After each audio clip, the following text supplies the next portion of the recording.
ሰላም ውድ ቤተሰቦቼ፣ ዛሬም እንደተለመደው የእያንዳንዳችን ህይወት የሚነካ ጽሑፍ አሰማችኋለሁ። ዩሱፍ ማሩ ነኝ።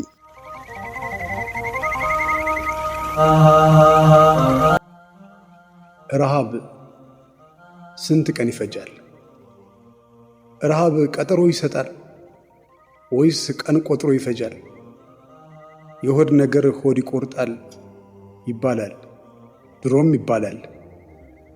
ይለዘልዝ ይከረፋል ብቻ እስከሚጨርስ ድረስ ሆድ ለሆድ ጊዜ ይሰጣል። ወተት አንጀት ነጥፎ ሲላብ፣ ሆድ ዕቃ ደርቆ ሆድ ሲራብ፣ ተሟጦ አንጀት በአንጀት ሲሳብ፣ የጣር ቀጠሮ ስንት ነው ለሰው ልጅ ሰው ለምንለው? ላይችል ሰጥቶ ለሚያስችለው ስንት ቀን ነው ስንት ሌት ነው? የማዕዱ ወዝ ሳታጠጥ፣ አድባሩ አብዳ ሳትፈረጥጥ፣ ጥንብ ሳይትቀረፋት ሜዳ አይጥ፣ የቤት ድመት ሳታማምጥ፣ በእመቤቷ አስክሬን ብካይ፣ እሷም ዋይ አንጀቷም ዋይ ዋይ፣ ውሻም በጌታው ሥጋ ላይ ቸነፈር በጣለው ሲሳይ፣ አይ ስንት ቀን ትሆን የራባዋይ?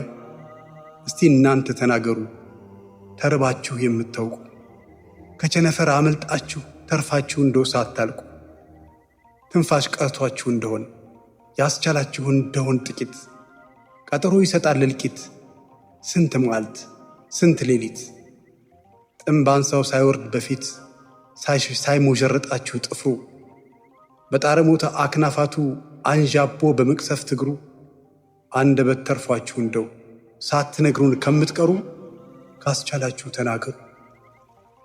ቆሽት ሲቃው ሳያጣጥር ሰቀቀኑን ሳያጋግል፣ እስትንፋስ ስልምልም ሳትል፣ ቀጠሮ ይሰጣል ረሃብ ለስንት ቀን ለስንት ያህል። ስንት ሰዓት ነው የራብ አቅሙ? ለእኔ ቢጥማ ትርጉሙ የሁለት ፊደል ድምፅ ነው ረሃብ የሚሉት ከነስሙ እንጂ የኔ ቢጤውማ የታውቆት ጠባዩንማ። ብቻ ሲነገር ይሰማል ይህንን ሁለት ፊደል ቃል። ቃሉማ ያው በዘልማድ ይነገራል ይለፈፋል፣ ይተረካል ይዘከራል፣ ይደጋገማል ይተቻል እንጂ እንኳን ጠባዩንና የራብ ዕድሜውን የት ያውቃል? እና የምታውቁት ንገሩን፣ እውነት ራብ ስንት ቀን ይፈጃል? በጣራ አፋፍ ላይ ያለ ሰው ራብ እንዴት ነው የሚያዛልቅ? ለስንት ቀን ቀን ይሰጣል አንደበት ግን ሳይሸመቅ? ሸረሪት በልሳን ላይ የድር ትብትቡን ሳይሰራ፣ ቁራና ቀበሮ በቀን ከቀይ ድባብ ሳይደራ፣ ጥምባንሳ ሲጭር ሳይመጣ፣ ቅንቡርስ ከጎጆው ጣራ፣ እንደ ፍካሬ ኢየሱስ ቃል በጣር ምጽአት ሳትጠራ፣ አንደበት ሳለ ተናገር የምታውቅ የራብን ነገር። አስክሬንህ ከየጥሻው ተርፎ እንዶ ሳይቀረቀር፣ ስንት ደቂቅ ስንት ፋታ ከቀጠሮ ትንፋሽ ነበር። ቆሽት አድሮ ሳይፈረፈር፣ ተናጋ በድርቀት ንዳድ ጉሮሮ ሳይሰነጠር፣ የሆድ ነገር ስንት ይቆያል ቀጠሮ ይሰጣል እልቂት።